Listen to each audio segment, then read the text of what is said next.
না। সাকিব ভাই হচ্ছে মেগাস্টার আর আমি হচ্ছি সুপারস্টার, মানতে হবে। এই বেটা নেই, এই মূর্খর মতো কথা হোক লাগি।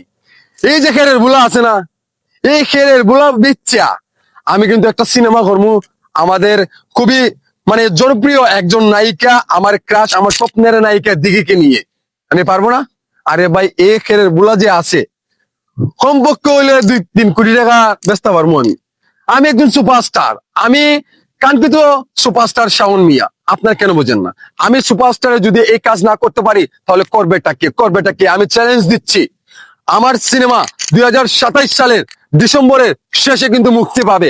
আপনারা বুঝতে হবে ভাই, এটা বুঝতে হবে। আপনারা যদি না বুঝেন তাহলে বুঝবে কে? আমি সিনেমা করব, দিঘির সাথে সিনেমা করব, এটা কোনো কে কার বাপের কি কিছু আছে, সমস্যা আছে? আমি যদি সিনেমা করি আপনার সমস্যা আছে? আরে ভাই নিশু বিশু এটা ফেল মানে একটা ডায়লগ দিতে পারবে, no tension, life is a game of competition. আমি কুদাচার শক্তির কাছে হই না কাবু, তাই তো আমি কাঙ্ক্ষিত সুপারস্টার শাওন মিয়া। শাওন মিয়া, এটা বুঝতে হবে আপনাদেরকে। এটা যদি আপনারা বুঝেন না, কারণ আমি কার ভক্ত? বাংলাদেশের টপ লেভেলের মেগাস্টার শাকিব খানের ভক্ত। এটা বুঝতে হবে। তাহলে আমি কেন সুপারস্টার হব না? সাকিব ভাই হচ্ছে মেগাস্টার আর আমি হচ্ছি সুপারস্টার, মানতে হবে। মানতে হবে আপনাদেরকে, না মানলে হবে না, হবে না, হবে না, হবে না।